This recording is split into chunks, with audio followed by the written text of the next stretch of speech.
Evangelho de João, capítulo 11, verso 1, diz assim, presta bem atenção. Estava então enfermo um certo Lázaro de Betânia, aldeia de Maria e de sua irmã Marta. E Maria era aquela que tinha ungido o Senhor com unguento e lhe tinha enxugado os pés com os seus cabelos, cujo irmão Lázaro estava o quê? Enfermo. Para um minutinho. Você percebe que a Bíblia ela enfatiza 2 vezes aqui que Lázaro estava enfermo. E tem um porquê disso. A Bíblia quer nos chamar a atenção, a palavra de Deus quer nos chamar a atenção para uma situação que aquela família, Lázaro e suas irmãs, estavam passando. Aquela família, meu irmão, estava enfrentando um momento de dificuldade, um momento de sofrimento, um momento de luta, um momento de dor. E Deus me leva a entender uma questão que a igreja também precisa entender. Essa família aqui, eles eram pessoas que conheciam ao Senhor. Eles eram pessoas que já tinham tido um contato com Jesus. Eles já tinham um envolvimento com Jesus. Lázaro era amigo de Jesus. Você vai ver daqui a pouquinho. Maria foi aquela que lavou os pés do Senhor e enxugou com os cabelos. Elas tinham um contato, uma comunhão. Elas sabiam quem era Jesus. Mesmo sabendo, mesmo entendendo, mesmo conhecendo a Cristo, eles estavam passando por um momento de dificuldade. E aqui é muito importante nós entendermos que o fato de nós sermos de Deus não nos isenta de momentos de lutas. O fato de nós frequentarmos uma igreja, isso tem que ficar claro para todo mundo, o fato de sermos evangélicos, de frequentarmos uma igreja, não nos isenta das adversidades da vida. O próprio Senhor Jesus disse, e eu tenho dito isso já há um tempo, no mundo tereis aflições. Isso significa, meu irmão, que momentos difíceis todos nós enfrentamos. Você enfrenta, eu enfrento, o irmão que está sentado do seu lado enfrenta, e qualquer pessoa que vive nesse mundo enfrenta. O problema ou a questão não são as dificuldades que nós enfrentamos ou que nós passamos, e sim a maneira como nós olhamos para ela, a maneira como nós encaramos o problema que se levanta na nossa vida. Nós podemos enxergar a situação contrária de 2 formas: da maneira de Deus ou da maneira humana. Da maneira de Deus, meu irmão, quando a dificuldade vem, quando o problema vem, nós olhamos para o Senhor e passamos pela dificuldade glorificando o nome do Senhor. Da maneira do mundo, quando o problema vem, quando a dificuldade vem, junto vem o desespero, não sabemos o que fazer. A decisão de como nós enfrentaremos o problema ou a dificuldade é nossa. Quem está entendendo, diga graças a Deus. Você pode enfrentar a situação difícil com Deus ou sem Ele, mas ela vai acontecer. O problema ele vem, a aflição ela vem. Estava acontecendo aqui com essa família. Lázaro, aquele que era chamado amigo do Senhor, estava passando por um problema, por uma enfermidade. Imagina você como que estava aquela família. Aquela família era composta por 3 pessoas, 2 mulheres e um homem. E nessa época, meu irmão, nós sabemos que o homem, ele era o cabeça, e não só o cabeça, mas ele era também o que mantinha a família, o que sustentava a família. Quem está entendendo, diga graças a Deus. Quando o homem faltava nessa época, a família toda era desestruturada. E Lázaro estava doente. Lázaro estava passando por um problema de saúde grave. Imagina como que estava aquelas 2 irmãs vendo o seu irmão doente, vendo o homem da casa doente, enfermo. Mas não é esse o ponto principal. Vamos continuar a leitura aqui. Verso de número 3. Olha só, prova de que eles conheciam o Senhor. Verso 3. E mandaram-lhe, pois, suas irmãs a dizer: Senhor, elas mandaram mensagem para Jesus, né? Senhor, eis que está enfermo a quem tu amas. Elas sabiam quem era Jesus, conheciam a Jesus e sabiam que Jesus poderia mudar aquela história. Então começaram a buscar a Jesus, mandaram mensagens para Jesus, foram lá e falaram por elas com Jesus. E o que elas disseram para Jesus foi assim: mestre, o Senhor, eis que teu amigo, aquele a quem tu amas, está doente, está enfermo. Em outras palavras, vem, Senhor, vem para que ele possa ser curado, vem para que ele possa sarar, vem para que essa situação cesse. Essa era a intercessão daquelas duas irmãs junto ao Senhor.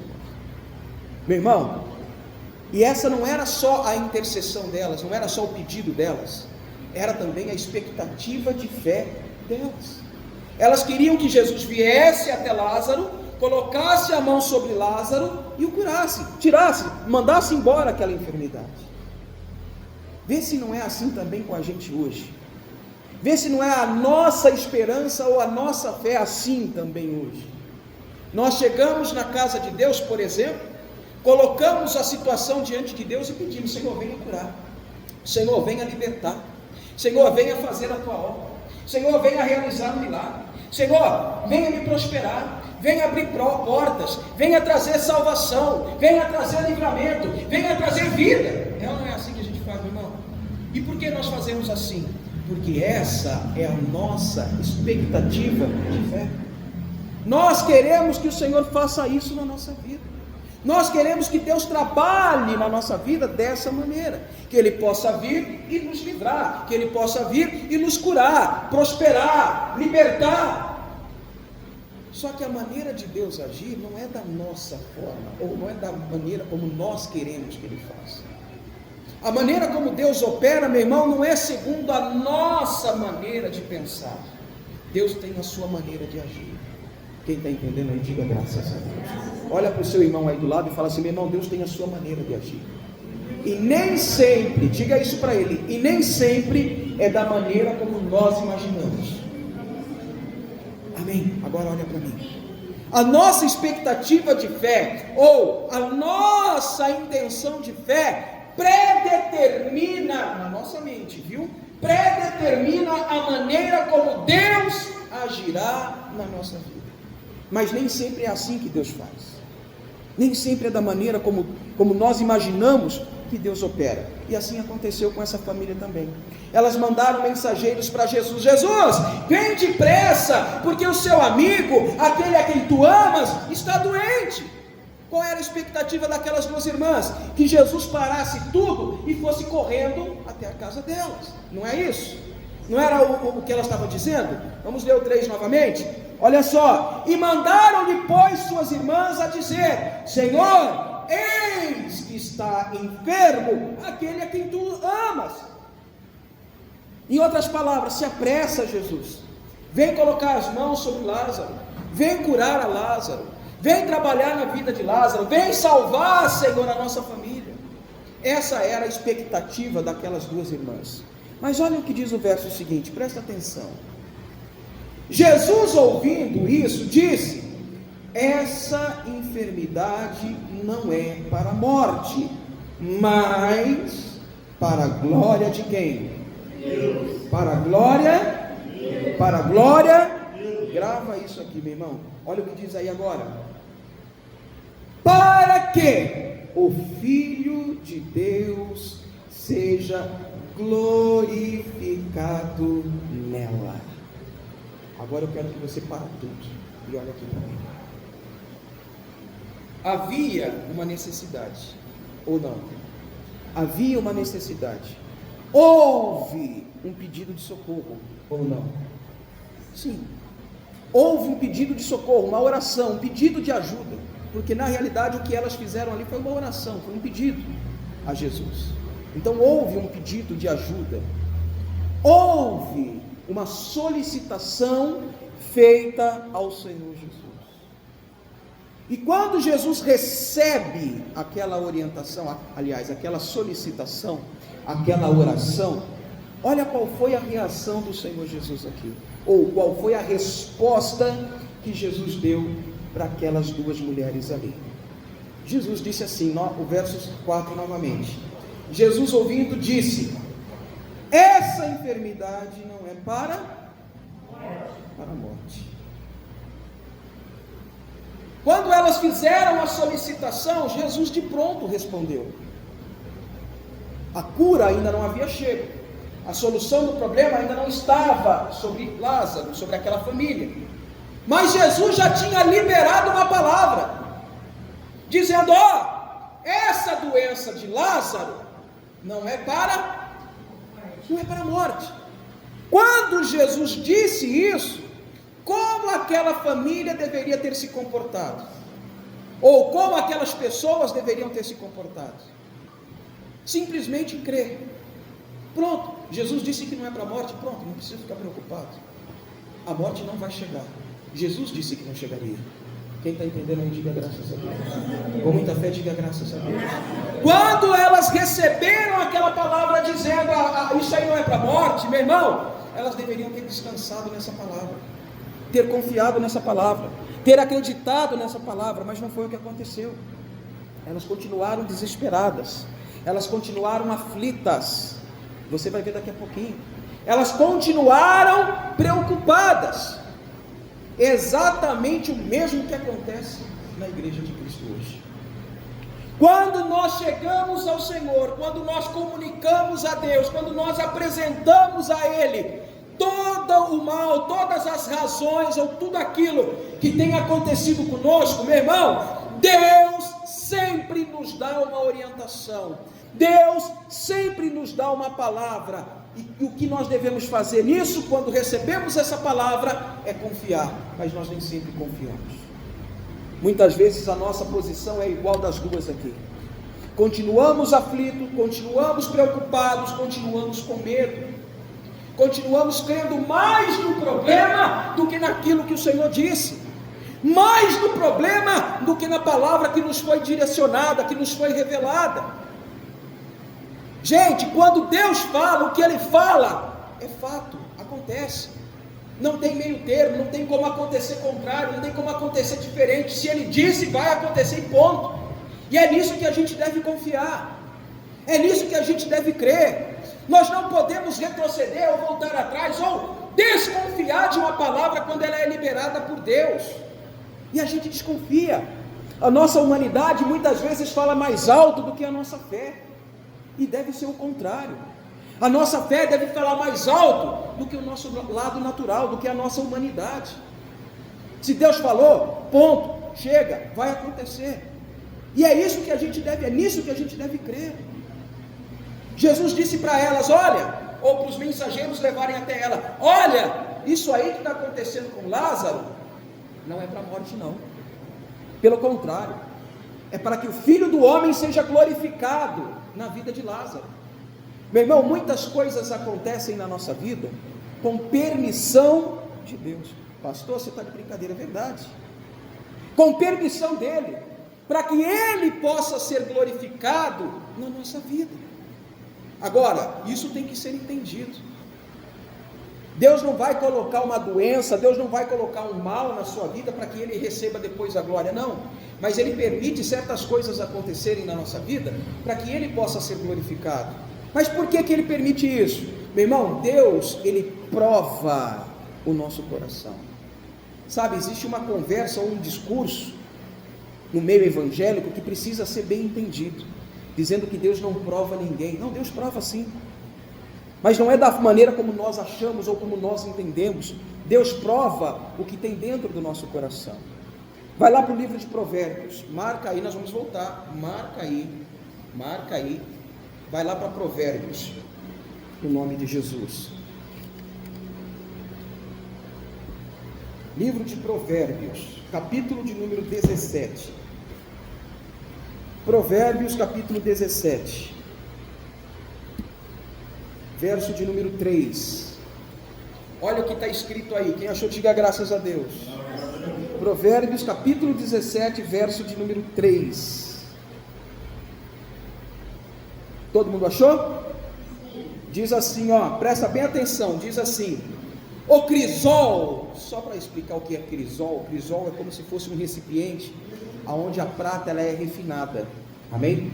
Crisol ele é um recipiente onde se refina a prata, tá?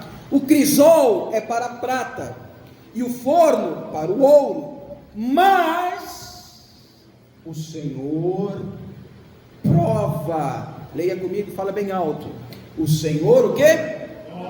Prova, mais uma vez, o Senhor prova, o que, meu irmão? Os corações. Então esse negócio de que Deus não prova ninguém, é falta de entendimento. Deus prova sim, Deus prova o que tem dentro do nosso coração. Deus prova, meu irmão, aquilo que nós carregamos, aquilo que nós trazemos dentro do nosso coração. E de que maneira que Ele faz para provar o que está dentro do nosso coração? Permitindo certas coisas acontecerem na nossa vida, permitindo certas coisas acontecerem conosco. Às vezes somos contrariados, às vezes as nossas expectativas não são atingidas ou não são alcançadas, mas tudo isso Deus faz para provar o que está dentro do nosso coração. Pastor, mas Deus não sabe o que está dentro do nosso coração? Sabe. Deus não enxerga? Enxerga. Mas por que Ele quer provar? Na realidade Ele não está provando para Ele, Ele está provando para nós. Ele está provando para você o que está dentro do seu coração. Porque, meu irmão, nós falamos muitas vezes que cremos em Deus, nós muitas vezes tomamos aquela conversa, ou assumimos aquela postura de que somos de Deus, de que a nossa fé é inabalável, de que aconteça o que aconteceu, nunca vou abandonar a presença do Senhor. Mas será que verdadeiramente é isso que está dentro do nosso coração? Será que realmente nós somos dessa maneira como a nossa boca tem dito? Como os nossos lábios têm pronunciado?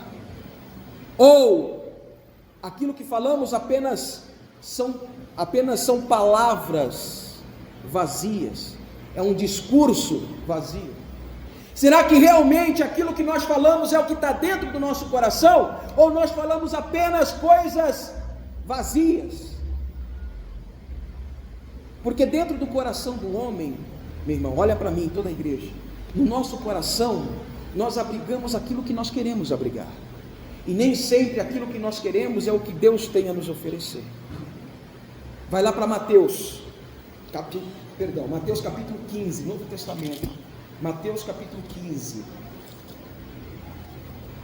você volta lá para João, onde você já tinha marcado, e aí de João você vai para Mateus, que é do lado, capítulo 15, olha porque Deus prova o nosso coração, presta atenção nisso, olha porque Deus prova o coração do homem, porque Deus permite certas coisas acontecerem conosco.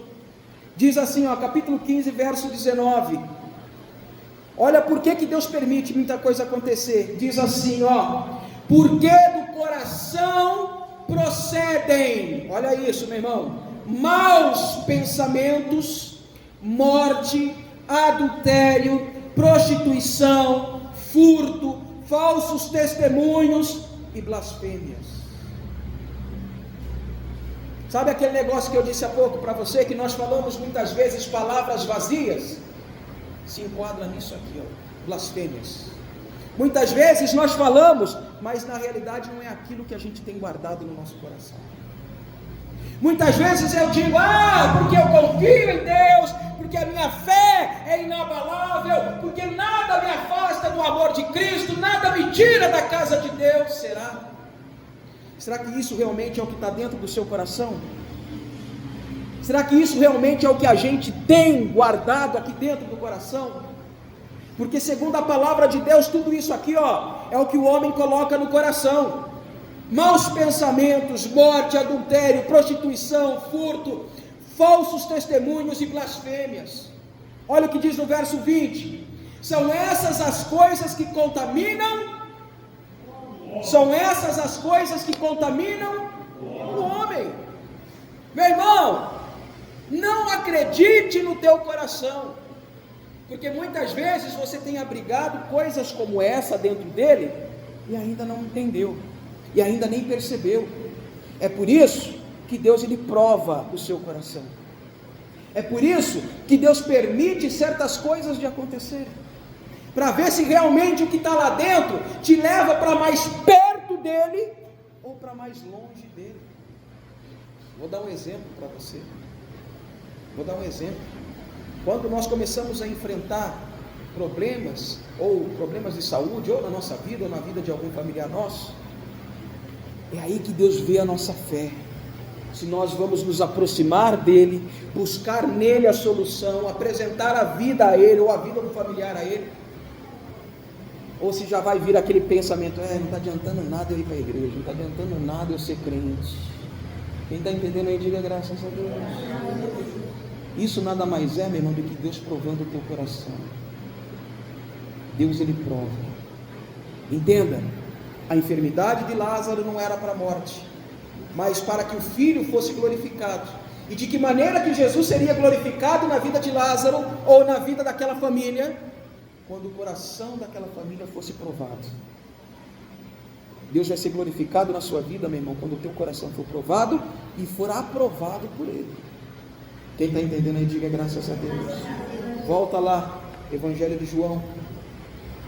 Como eu disse, acho que não vai dar tempo para terminar hoje. Se nós não terminarmos hoje, nós terminaremos na próxima semana, no próximo domingo, porque o assunto ele é extenso. Você percebe que Deus ele prova o coração do homem, para mostrar não para ele, mas para o homem o que está dentro do coração, porque muitas vezes nós somos enganados por nosso coração. Nós achamos que nós estamos bem, nós achamos que nós somos de Deus, nós achamos que está tudo certo, mas na realidade, meu irmão, o nosso coração está abrigando aqueles sentimentos que nós vimos há pouco: morte, roubo, destruição, falso testemunho, blasfêmia. Achamos que estamos bem, mas o nosso coração tem se inclinado para essas coisas.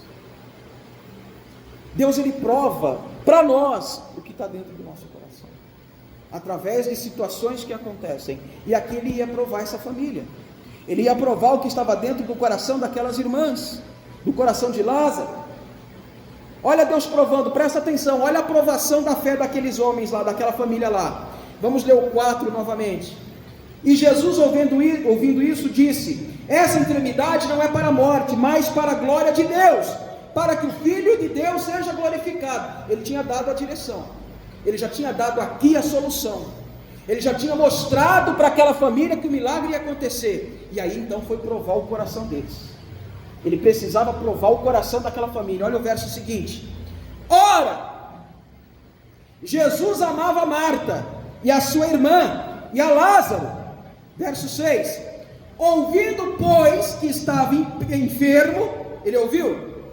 Jesus sabia do que Lázaro estava passando? Sim ou não? Ele ouviu. Ouvindo que Lázaro estava enfermo, ficou ainda 2 dias no lugar onde estava. Olha Jesus provando o coração daquela família. Quando as irmãs mandaram mensageiros irem até Jesus, eles foram com pressa, com urgência, e elas disseram para ele: Jesus, vem depressa, vem logo, porque Lázaro, a quem tu amas, está enfermo. A expectativa delas ali era que Jesus parasse tudo o que estava fazendo e fosse para ter com Lázaro. Essa era a expectativa delas, a esperança delas. É o que acontece com a gente também. É o que acontece com a gente também. A gente quer na hora, é ou não é assim? O milagre, quero para ontem. Ô pastor, eu preciso para ontem, é urgente. Foi isso que elas falaram para Jesus. Só que antes de Jesus operar na vida de Lázaro, antes de Jesus realizar o milagre em Lázaro, olha para mim, presta atenção nisso aqui que é para você, para a vida. Antes de Jesus realizar o milagre em Lázaro, primeiro ele deu uma palavra, não é para a morte essa doença, é para a vida. E depois ele provou o coração de Lázaro, provou o coração daquelas 2 irmãs. Provou de que maneira, pastor? Elas queriam com urgência. Jesus parou tudo o que estava fazendo e foi até elas? Jesus demorou. Ele ficou ainda 2 dias onde estava. Imagina como que ficou o coração daquelas 2 irmãs, irmãos. Imagina como que elas não ficaram na sua fé. Poxa vida, eu falei para Jesus que era urgente, Jesus não veio ainda, já se passaram 2 dias. Mas que amor é esse que Jesus sente por nós, que Ele não veio? Que coisa é essa? Que amor é esse? Que milagre é esse? É o que se passou no coração daquelas duas irmãs, e é o que acontece com a gente também. Nós oramos, determinamos e queremos para ontem, só que da maneira como eu disse no início, Deus ele não trabalha da nossa forma, trabalha da maneira dele. Ele precisa provar ele precisa provar o que você tem aí dentro, mas não é provar para ele, não, é provar para você. E aí às vezes não acontece no tempo que a gente quer, e a aprovação da nossa fé, a aprovação do nosso coração começa, e tem muita gente, meu irmão, que é reprovada. Não aconteceu no momento, quer saber? Não vou mais para a igreja nenhuma, vou parar com esse negócio, vou voltar para fazer o que eu fazia antes, vou voltar para o mundo, não vou mais para aquela igreja, não vou mais dar meu dízimo, não vou mais dar minha oferta, não quero saber de mais nada, porque é tudo conversa, porque é tudo lorota. É ou não é assim, meu irmão? Seja sincero com você, seja franco com você, não precisa nem me dizer, mas seja franco com você. É ou não é assim? É o que se passa com a gente. Voltando lá para Mateus, não precisa abrir não, mas voltando lá para Mateus capítulo 15, verso 19, é o que se passa com a gente, é o que passa no nosso coração. A gente acha que está bem, a gente acha que está tudo certo, até que a nossa fé é provada, e quando ela é provada, a gente deixa vir à tona tudo aquilo que está aqui, Mateus 15, 19, tudo aquilo que está aqui, porque procedem do coração do homem os maus pensamentos. Não adiantou de nada, quer saber? Essa igreja não presta, esse pastor não presta, esse negócio de ser crente não dá com nada. Maus pensamentos, morte, adultérios, prostituição, furtos, falsos testemunhos, ou seja, mentiras e blasfêmias. Isso é o que contamina o homem, diz aí. Quem está entendendo, diga graças a Deus. Deus prova o nosso coração para que a gente entenda que são essas coisas que estão dentro da gente, dentro do nosso coração. Jesus estava provando Marta e Maria e Lázaro aqui. Jesus estava colocando, expondo para eles o que estava dentro do coração deles. Antes do milagre acontecer na nossa vida, meu irmão, presta atenção e grava isso. Antes do milagre acontecer na sua vida, o Senhor ele vai provar o que está dentro do teu coração. E não só provar, ele vai expor o que está dentro do seu coração. Expor para o mundo? Não, expor para você. E o pior, você sabe o que é? É que mesmo ele expondo o que está dentro do nosso coração, muitas vezes a gente não aceita. Muitas vezes a gente não aceita. Se revolta. Quem está me entendendo aí, diga graças a Deus. Como eu falei para você, a mensagem ela é um pouco mais extensa, tem muito mais coisas para falar, mas até aqui é o que o Senhor quer que eu fale para você hoje. Até aqui é o que Deus quer que eu fale para você hoje. Deus está expondo isso que você está passando, presta atenção para não errar mais. Olha para mim, toda a igreja. Isso que você está passando é Deus expondo para você o que está dentro do seu coração. É Deus mostrando para você que você não está tão bem assim como você imaginava, que você não está tão bem assim como você pensa, que você também abriga dentro do teu coração coisas como essa que nós vimos aqui, e que você precisa mudar, porque Ele, o Senhor, quer ser glorificado na tua vida, mas para Ele ser glorificado na tua vida, o teu coração tem que ser aprovado. Para que o milagre aconteça e a glória seja dada a Ele, o teu coração tem que ser aprovado. O que está se passando com você nesse momento? Ou o que está dentro do seu coração nesse momento? Você vai ter toda a oportunidade para mudar o que está dentro do seu coração. Porque a palavra já foi dada, olha para mim, a palavra já foi dada. Isso que você está passando não é para a morte, mas é para que o Senhor seja glorificado na sua vida. E para Ele ser glorificado, Ele está provando o teu coração. Se o milagre ainda não aconteceu, é porque o seu coração ainda não foi aprovado. O meu coração ainda não foi aprovado. Porque no momento em que for aprovado por Ele, o milagre acontece. Quem está entendendo, diga graças a Deus. Vamos mudar, meu irmão, tirar aquilo que está dentro do nosso coração. Vamos começar a realmente a confiar em Deus. Vamos começar realmente a crer em Deus. Vamos começar realmente a viver para Ele. Pastor, essa palavra é dura, essa palavra está machucando, mas é para isso mesmo. Para com esse negócio de querer ter o ego massageado. Se você vem para a casa de Deus para ouvir Deus, muitas vezes o que Ele fala dói, porque o que dói, meu irmão, é o que nos molda a imagem dele. Eu não sei se você já teve a oportunidade de ver um ferreiro moldando o aço. Como que o ferreiro faz para moldar o aço, meu irmão? É na base da martelada, é na pancada, é assim. Deus nos molda dessa maneira. Aquilo que nos fere, nos ensina. Aquilo que nos fere, nos faz crescer. Talvez essa palavra está te machucando, é porque Deus quer o teu crescimento. Deus quer ver você, meu irmão, ser abençoado. Deus quer ser glorificado na tua vida. Quem está entendendo, diga graças a Deus. Olha para o teu irmão aí, e com todo respeito, aponta até o dedo para ele, fala: meu irmão, Deus quer ser glorificado na tua vida. E Ele vai ser glorificado na tua vida quando o teu coração for aprovado. Amém. Receba essa palavra, guarde ela no teu coração em nome de Jesus. Vamos aplaudir ao Senhor bem forte para Ele.